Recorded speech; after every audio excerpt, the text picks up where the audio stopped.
Currently, President Donald Trump and the Republicans are in talks with Democrats to come up with a legislative solution to DACA after Trump decided to unilaterally kill the program in 2017. Now, up until this point, President Trump was basically playing hardball with Democrats and saying he's not going to sign any legislation pertaining to DACA unless it includes funding for the border wall. So much for having Mexico pay for the wall, right?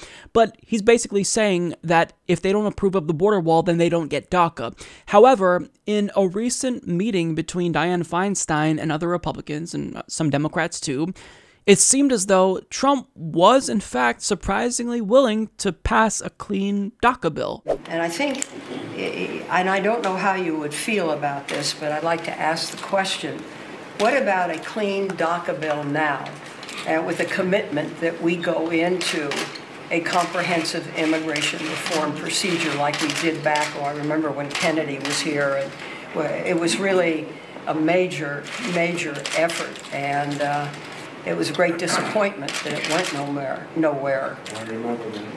I have no problem. I think that's basically what Dick is saying. We're going to come out with DACA. We're going to do DACA, and then we can start immediately on the phase 2, which would be comprehensive. Would you be agreeable to that? Yeah, I would like to do that. Go ahead. I think a lot of people would like to see that. But I think we have to do DACA first. Mr. President, you need to be clear, though. I think what Senator Feinstein's asking here, when we talk about just DACA, we don't want to be back here 2 years later. You have to have security, as the Secretary would tell you. But I think that's what she's saying. I think she's saying something different. What do you think I'm saying? I'm thinking you're saying DACA without security. Are you talking about security as well? Well, I think if we have some meaningful, comprehensive immigration reform, that's really where the security goes.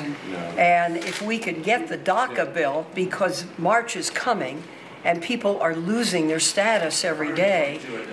So this video has me really conflicted because on one hand, I can't help but think that Donald Trump is trying to cultivate legitimacy among the American people after his approval rating continues to tank month after month.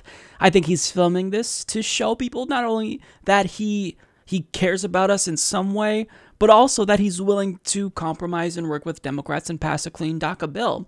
But at the same time, anytime I've given Donald Trump the benefit of the doubt, he's proven me wrong. So I don't want to give him too much credit before he deserves it. And furthermore, let me remind you that he's the one that decided to kill DACA anyway. So I don't think it's fair to give someone credit for fixing a problem they've created, but nonetheless, this is the state of American politics in 2018. And furthermore, Democrats, even though it's the case that they have been advocating on behalf of Dreamers, I mean, you saw Dianne Feinstein there. That's the individual who's representing people. I mean, people's lives are at stake here. Millions of people's lives are at stake here. Dreamers need DACA. So I don't, this is no time to be tepid and to be soft-spoken and politely ask Donald Trump to get on board. I mean, certainly don't push him and aggravate him if he's willing to speak with you. But I mean, Democrats really, up until this point, I think they've essentially rolled over and died for Republicans. I mean, we have Nancy Pelosi and Chuck Schumer sending mixed signals, according to Ross Story, about whether or not they're able to strike a deal with Donald Trump. But this is something that you can easily hammer Republicans for. They killed DACA, and if they don't get a solution to it, then that's their fault. They take all the blame, but I don't even necessarily care about this political football that they could throw back and forth and who's going to be held accountable. What I care about is making sure DACA is passed, because this is something that will dramatically affect the lives of so many people. People who deserve to be here. People who didn't come here on their own. They were brought here when they were children by their parents. And they deserve to not only stay here, but to become citizens. And there's even talks that Donald Trump may approve of a pathway to citizenship. So another thing that strikes me about this meeting is that it's in direct conflict with what Donald Trump said on the campaign trail, because he was very anti-immigrant. He still is very anti-immigrant. So to say something that would piss off his base, who is hell-bent on making sure that every single undocumented immigrant is deported from the country, I mean, I don't know what's going on here. But whatever it is, I'm being cautiously optimistic, and I'm hoping that Donald Trump, the Republicans, and Democrats come together and do the right thing and pass a clean bill for DACA. I mean, it's very rare nowadays that we actually just see a bill that contains one policy. I mean, almost with everything that passes, there's always some stipulation or something attached to it. I mean, you saw with the tax bill how they included a repeal of the individual mandate to the Affordable Care Act. I mean, you never get something that's just clean. But Donald Trump, in this video, he's saying that he would sign a bill that basically reinstates DACA, a clean bill. What about a clean DACA bill now? I have no problem. I think that's basically what Dick is saying. And to add even more confusion into an already complex and convoluted story, a U.S. district judge just struck down part of Donald Trump's DACA policy. So the Washington Post reports a key part of Trump's crackdown is the decision to end the Obama-era Deferred Action for Childhood Arrivals program, which the president and his supporters called an egregious example of executive overreach. That effort was appended late Tuesday when U.S. District Judge William Alsup in San Francisco said the nearly 690,000 DACA recipients must retain their work permits and protection from deportation while a lawsuit challenging the decision to end the program moves forward.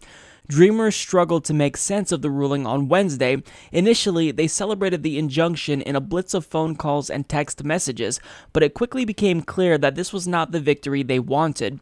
Lawyers said the lawsuit and perhaps the injunction could drag on for years and could also be appealed by the Justice Department, which spokesman Devin O'Malley said looks forward to vindicating its position in further litigation. The Department of Homeland Security did not say whether it would begin renewing work permits, despite an order from Alsup to do so, and provided no guidance on its website, which includes a message in red letters: DACA is ending.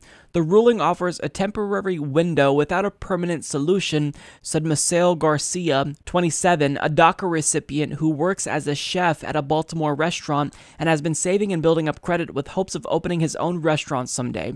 This is going to be a continual cycle of protests, marches, civil disobedience. So, in the end, it'd be nice if Dreamers had at least a little bit of stability because, I mean, they've only been in this country since they were children, and I think that they deserve it at a minimum. Support this podcast by becoming a patron at patreon.com/Humanist Report.